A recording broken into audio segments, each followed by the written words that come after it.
Ang rocket project ni Pangulong Bongbong Marcos na tinatawanan at inaalipusta ang maraming mangmang na mga Pilipino. Ano nga ba ang layunin nitong project na ito ng Pangulo? Is both geographically and economically primed to serve as our gateway to space and host the country's first spaceport. A sounding rocket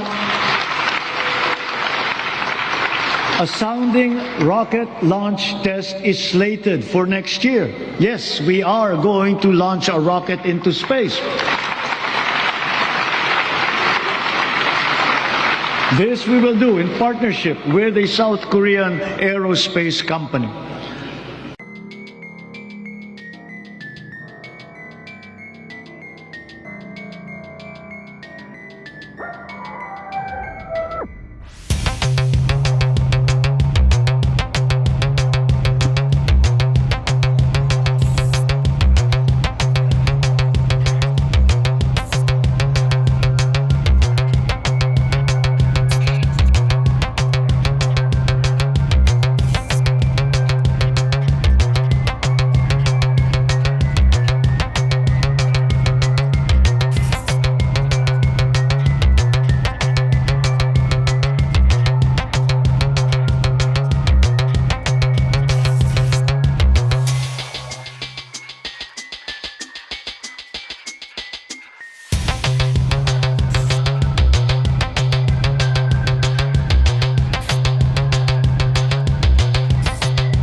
Ano-ano ang mga layunin ng rocket space program?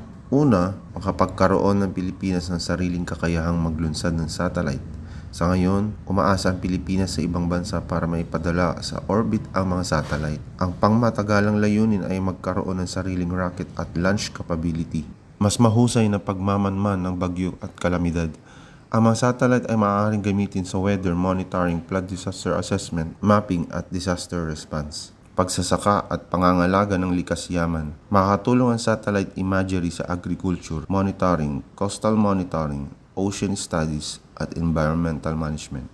National security at defense. Isa rin itong mahalagang dahilan, ang sariling satellite at space capability ay nakakatulong sa surveillance, communications, monitoring ng teritoryo at maritime domain awareness. Makabuo ng sariling industriya ng aerospace. Layunin ding magkaroon ng mga Pilipinong scientist, engineer at kumpanyang gumagawa ng satellite, rocket, components at iba pang space technology sa loob mismo ng bansa. May rocket na ba ang Pilipinas? May mga naunang rocket development projects na. Halimbawa, noong 2020, suportado ng DOST ang Tala Hybrid Rocket na tinawag na unang civilian high-powered hybrid rocket project ng Pilipinas. Layunin nitong malampasan ang limitasyon sa pagpapalipad ng mga educational kansat at makatulong sa pagbuo ng local na rocket technology.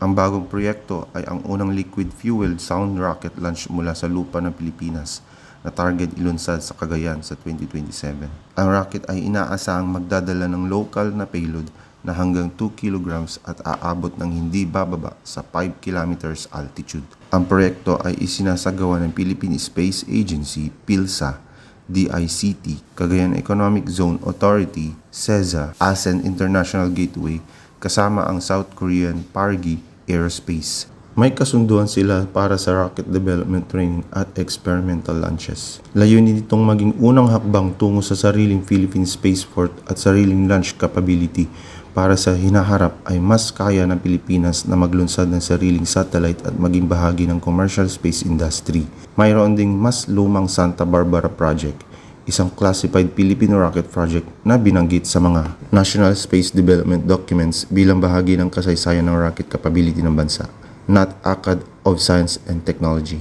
Kaya malaking pangarap ay gumawa ng sariling satellite, magkaroon ng sariling rocket launch capability, magkaroon ng mas malayang access ng Pilipinas sa space. Sa mga nagsasabing ito'y gastos lang, Dati na pong may mga development rocket ang Pilipinas. We hope na magtagumpay ang kasalukuyang administrasyon at lumaki ang kanilang kapasidad at lumawak pa ito upang maging ganap at magkaroon na tayo ng kakayahang magpalipad ng totoong rocket for a purpose. Road trip ni Mac po. Maraming salamat.